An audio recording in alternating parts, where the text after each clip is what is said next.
Today we'll be looking at Nebraska's 3rd Congressional District. This is a district which is made up of faith and flag conservatives and the populist right.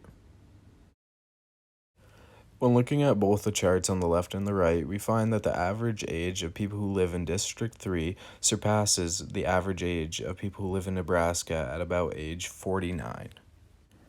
In addition to this, when we look at the chart on the left, we see the average amount of females in District 3 overtake the amount of males at about age 62. Because of these statistics, we can either support the faith and flag conservatives or the populist right, whereas 67% of the faith and flags are over the age of 50 and about 54%, or the majority of the populist right, are females.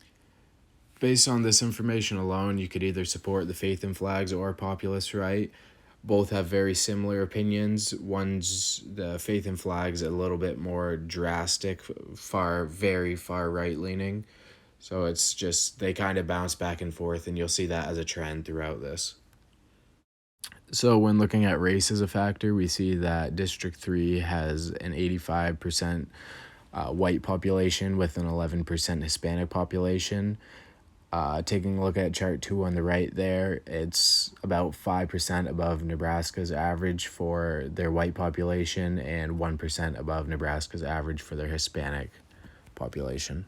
Because of this, we can either appeal to the faith and flag conservatives or the populist right, whereas 85% of either group are white and about 7% of either group are Hispanic. Currently, District 3 in Nebraska is about 85% white and 11% Hispanic.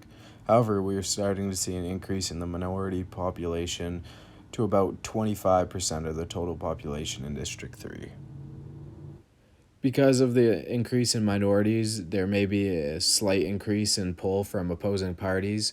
However, with 85% of the population being white and still being faith and flag or populist right, that should be no worry. When looking at household income percentiles, we see that District 3 is below Nebraska's average among every single percentile on there. So the 95th, it's about $25,000 less than Nebraska's average, 10,000, 7,000, and so on going down the list. Because of the lesser income of this district, it goes to reinforce the idea that we need to support the populist right, whereas 53% of their group is made up of middle-class people and 26% is made up of lower-class individuals. This next chart looks at the educational attainment of District 3 compared to Nebraska's average. So when looking at these two charts, we see that fewer people in District 3 get a higher degree than Nebraska's average. However, more people get a high school diploma or drop out of high school. These numbers are again consistent with the populist right, whereas 45% of that group has a high school education degree or less, and 34% attempted some sort of college. So after looking at all those factors, age, gender, race, education, income, and the two typologies in which tie into them, I'll now make a proposal which should help gain some traction to your campaign. My first proposal would be to increase immigration and customs services in Nebraska. Under the quote of, "As a true American citizen, Dan Welch will fight for state-funded illegal immigration prevention groups to protect our state." So it'd be programs similar to ICE. This would be backed up by the populist right and the faith and flag conservatives.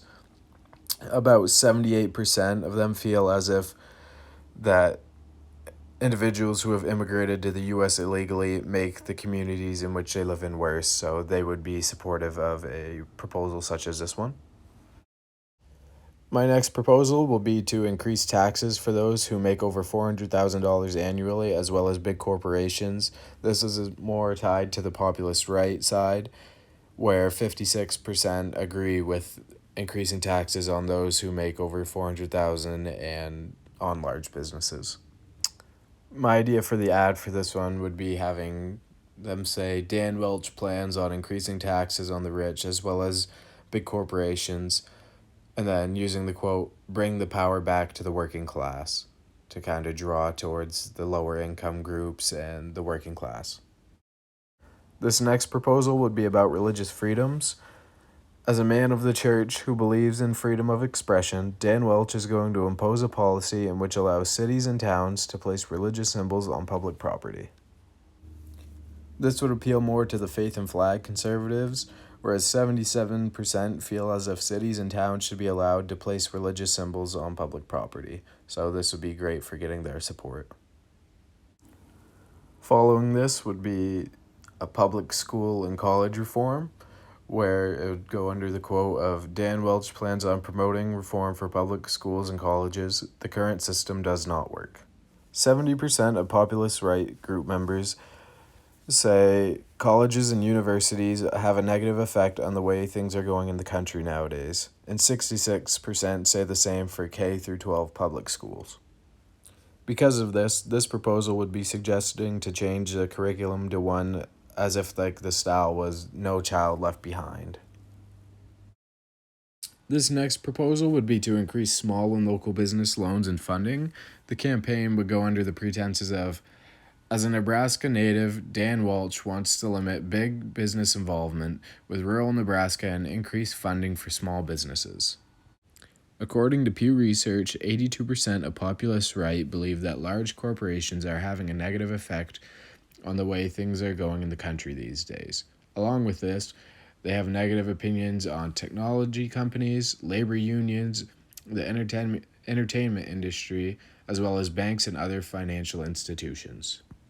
Therefore, if we reduce the amount of these businesses that exist in District 3 and replace them with small or local businesses, we should be able to gain some of the vote. The sixth and final proposal is to remove COVID-19 vaccine mandates.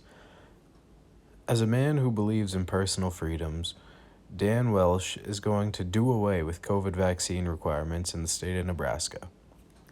According to Pew Research, nearly 4 in 10 faith and flag conservatives, which is about 38%, said that they definitely or probably would not get a COVID-19 vaccine as of late August, similar to the 39% of populist right who said this as well. And although those who refuse to be vaccinated are in the minority, it would still be very beneficial to get them on our side for this campaign. And then right here, this is just some citations I had. And here's my citations for my information.